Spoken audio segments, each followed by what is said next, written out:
That's right. That's right. But And we are getting such a raw deal from the Fed. It's unbelievable. I mean, and it pisses me off. and I think California should be dictating to them based on the size of our economy.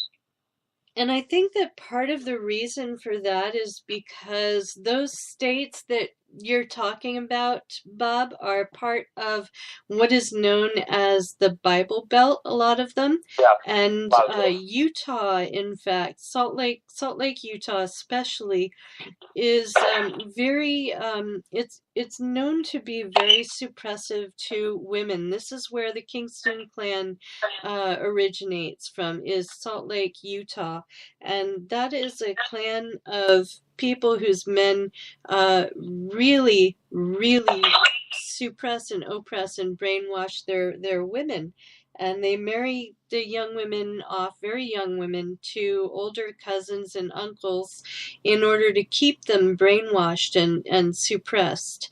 And the head of the Kingston clan, I'm not sure if he's still in jail, but quite a while back he did go to jail for having been found guilty of all this suppression of women, and having been the leader of this group that suppresses and oppresses women and brainwashes them, and kind of gives them away in marriage to their older cousins and uncles, and instead of letting them continue on in school and go out and live their own lives as they please.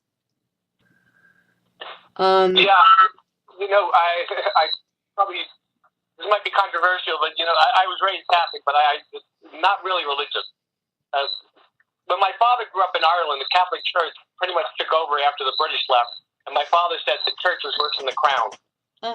So we were not really raised religious, Right. more sort of like your casual Catholics than anything else. Right. But I pretty much rejected all of that in my teens, and I'm just spiritual now. Like our native people were spiritual before the Christians came along and ruined everything. They were spiritual, and religion is really, to me, it's a cult. It's brainwashing. It's indoctrination, and that's why look at how they treat women, and how they're so anti-gay. I mean, the Bible was used to justify slavery. Right. I have no use for religion. I'm not an atheist either. I'm just spiritual. And I think that our native people had that one right too, because they were spiritual, not religious.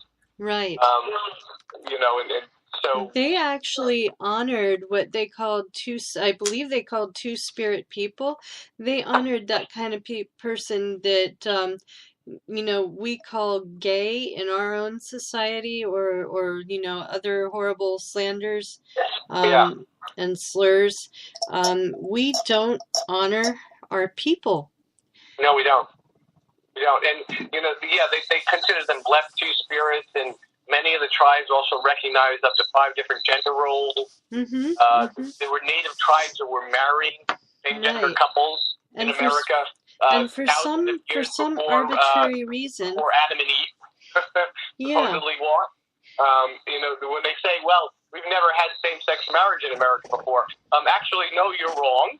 Our native people were marrying them thousands of years before Jesus ever supposedly walked on water. No, that's not true. Actually, we were marrying them. Our native people were marrying them. Exactly. And for some reason, we've all decided that same-sex marriage or same-sex love is not normal, and that's very arbitrary.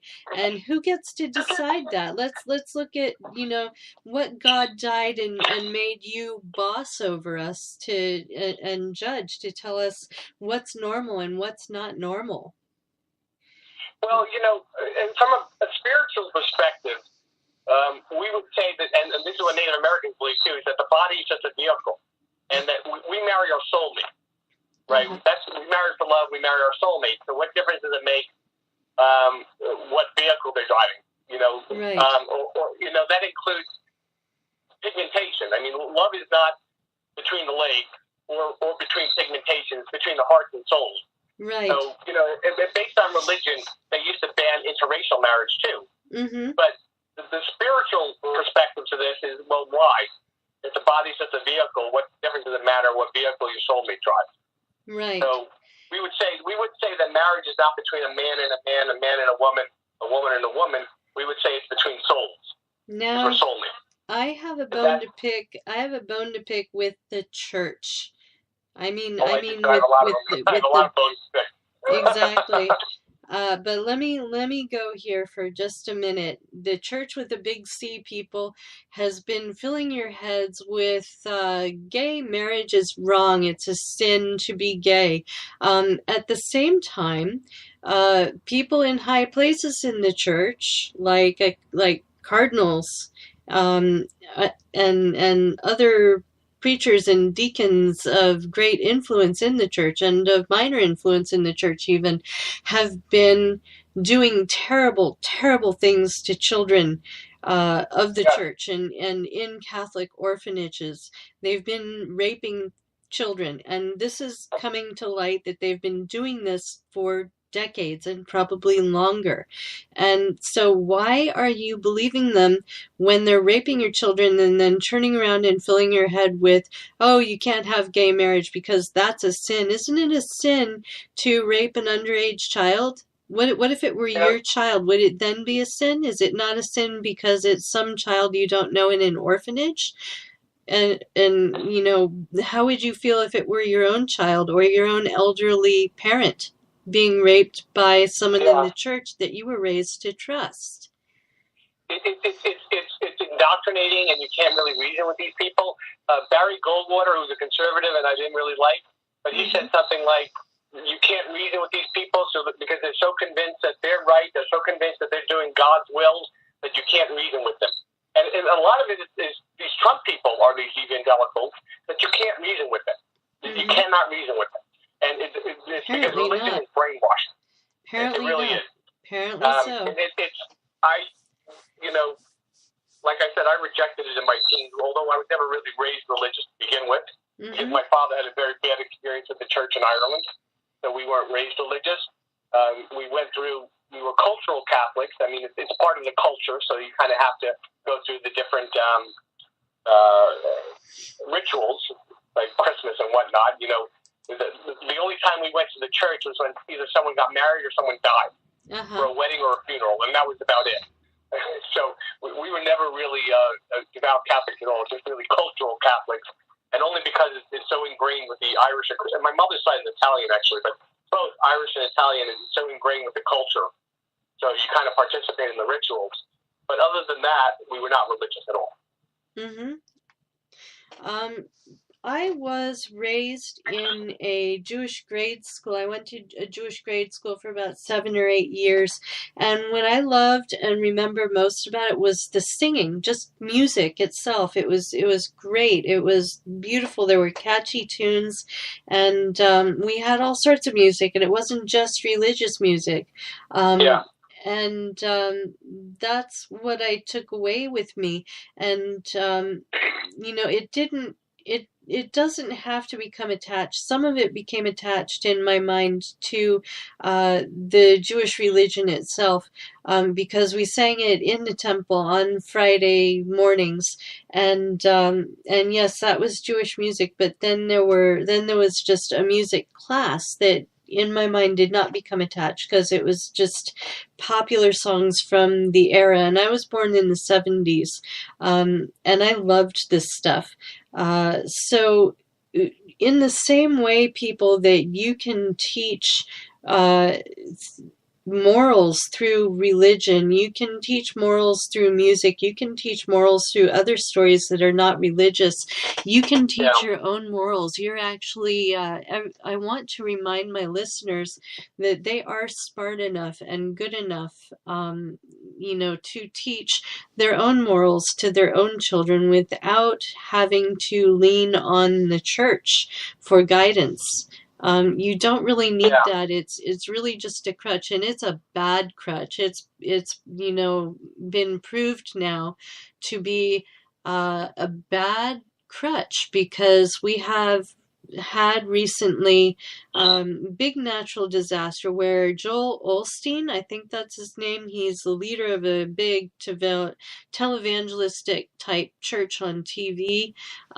He's very, very rich with, a mansion and a yacht or two, and he would not open the doors to his parish to protect them from this natural disaster, or give them safe haven from it. And he had to be shamed into it. He was shamed into it after a few days and wanted to take donations in order to let people in. He was still asking for donations to let people in. And meanwhile, down the street from him, there's this guy at a mom and pop sort of furniture place where he's selling furniture, and he's taking people in and putting people on the furniture that he's trying to sell in order to keep them safe after this big flood. Yeah. Yeah, he's a charlatan. He's a charlatan. And, Christ himself did not like the religious establishment of his day, the Pharisees. He called them a bunch of hypocrites and false prophets. And Christ really wasn't religious. I think he was more spiritual.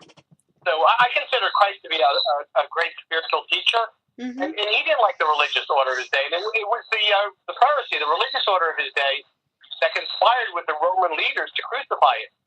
It wasn't atheists or homosexuals who crucified Jesus. Mm-hmm. It was the religious establishment and the Roman establishment that crucified him. Right. So, this is really, I have no use for religion. I see them as a bunch of hypocrites and really false prophets. You see this other guy, this Franklin Graham, trying to justify the Kavanaugh, the sexual offenses, and these religious rites are really for the Pharisee of Jesus' day is what they are. They're not true followers of Christ at all. Right. As a spiritual person, I consider myself more a follower of Christ. Even though I'm not a Christian, I don't consider myself a Christian because I want nothing to do with these hypocrites and right. Right. I want nothing to do with them. Well, I get where I get where you're coming from, and I've completely dispensed with the concept of any sort of deity. I believe that there is either no deity, or if there was a deity, it's a deity that doesn't care, or has turned its back and wants us for our own good to start learning how to stand up for ourselves in the face of power. We have to learn to speak truth to power, because right now we have a government that is all power and no truth. Yeah. And Problem. yeah, exactly right. And we sort of need to wrap this show up here, so I'd love to hear you keep going just a little bit on that note, that we have a government that right now is too big for its britches, and we need to dispense with that and learn to stand up for ourselves in the eyes of man and God, because the world at large is watching people. Even if your God is watching and you think your God is watching, the world is watching.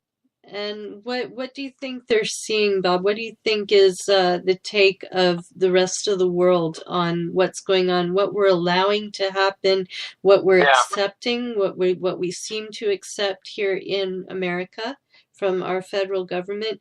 How do you think the world interprets that? Okay, well, I have friends and family in a couple of different countries. Most of my family is either in Ireland or other than the U.S., Ireland or Canada. I actually have some family in the UK and Australia too, but I'm not really in contact with them. But I am in contact with the ones in Ireland and Canada. And also I have some friends in Germany and Sweden, Japan. What I can say is that the world knows that Donald Trump does not represent the American people. Well, thank God they know for that. He got put in there by our electoral college, which is not democratic, and the American people don't support him. So they're not really blaming the American people. Well, thank God for that, if there is a God. A tyrant, a demagogue, really Putin's puppet. I mean, they basically see him the same way most Americans do. His approval rating is in the 30s, so most Americans don't approve of him. And really, the world is pretty smart. They know what's going on. Mm-hmm. They know that our systems put him in power, not we the people. Mm-hmm. A corrupt, broken system. And the Electoral College is really a vestige of slavery. And the world kind of knows that. And I talk to some people, I have friends and family in, like I said, Canada and Ireland, and I talk to them about California's independence, and they're very supportive.